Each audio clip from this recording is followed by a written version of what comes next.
if you could share a little bit about the 5 strategies that you're using, even though you did mention that you have an interactive workshop session, because the friends, not all of them might be joining your workshop or even coming on Monday.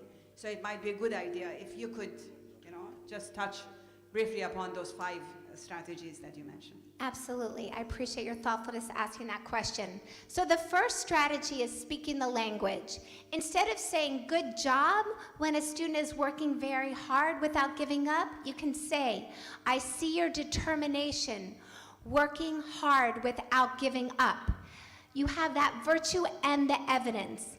Then when a student is not working hard, you're not going to say, stop being so lazy, you need to work harder, because that's shaming. You're going to invite them to a virtue by saying, what will help you to be determined and keep working even though it's hard? So it's to encourage, guide, and then also correct. How many of you all have children? Hands down, thank you. How many of you all are children? Trick question. All right, so I imagine you get this in this country. You say to children, how many times have I told you to clean up your room? Do you say that here too? Okay, so write this down. Instead, you can give them a correction, and when they haven't done it, by saying, please be orderly and put your dirty clothes in the laundry basket and close your closet door. Right? So you're inviting them to orderliness, and you're giving them the evidence. This is the success criteria you want, putting it in the laundry basket, closing the closet door. Are you with me? Okay, that's speaking the language, and then also thanking. So instead of, when all these people are so helpful, they are preparing the food and serving us tea, instead of just saying thank you, we can say thank you for your helpful service, pouring us tea and making our lunch, right? It really gets to the heart of the matter. The second strategy is recognizing teachable moments. And I actually heard Mr. Tawari, I hope I didn't mispronounce his name, but he was talking about teachable moments, that when there's mistakes that come up, don't wait until later, and don't shame. Use it as an opportunity to identify the character quality that maybe was missing or needs to be strengthened. So that's the teachable moment. Instead of shaming and blaming, it's naming that character quality. What strategy are we on? 3. I just want to see if you are still awake. All right, the third strategy. So the third strategy is setting clear boundaries, and it's based on restorative justice. The first part is identifying your core values. The second part is, let's say at home, that your family, that you are committed to everybody being responsible. Then you want to list out what responsibility looks like for your family, so that you can acknowledge it and guide and correct it if it's not happening, right?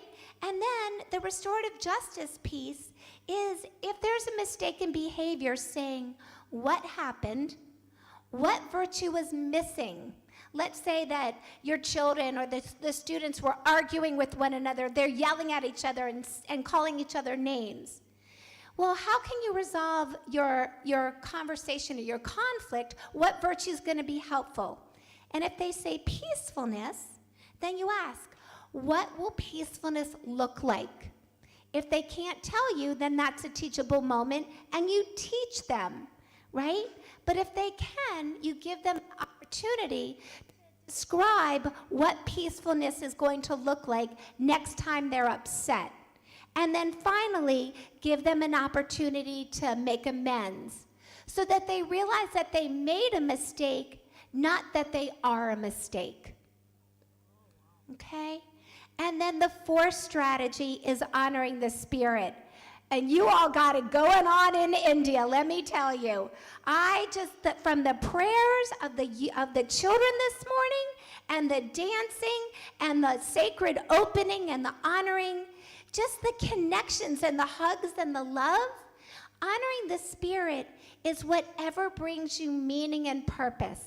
And it can be cultural, it can be individual, but meaning and purpose.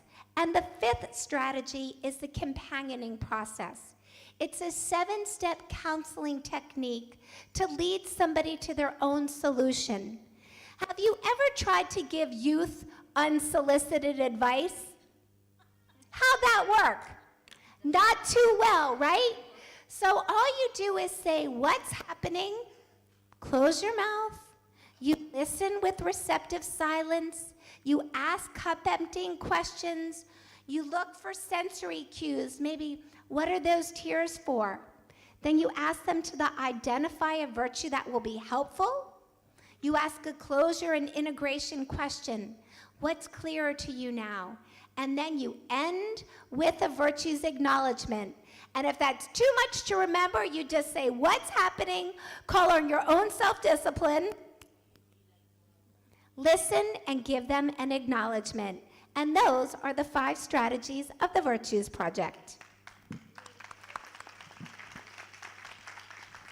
Thank you so much, Dara, once again for sharing those beautiful strategies. I'm sure each one of you has gained and has learned how at times even we need to be quiet, and like she demonstrated so rightfully, put your hand on your mouth and think before we speak to the youths of today, because they don't want our unsolicited advices. So thank you so much. May I just add one last thing? So the way that I've learned the virtues are using the virtues cards. That's not the only way, but my husband and I have created apps for the virtues cards.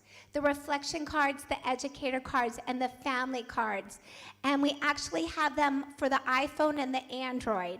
So we'll make sure that you get a link to how to access those apps. And if not, you can access them free online at virtuesproject.org. You can just go and do a random pick. So I invite you to do a pick every day. It's not just going to change your language. It's going to change the lens in which you view the world and the way that you live the world. So thank you. Thank you so much.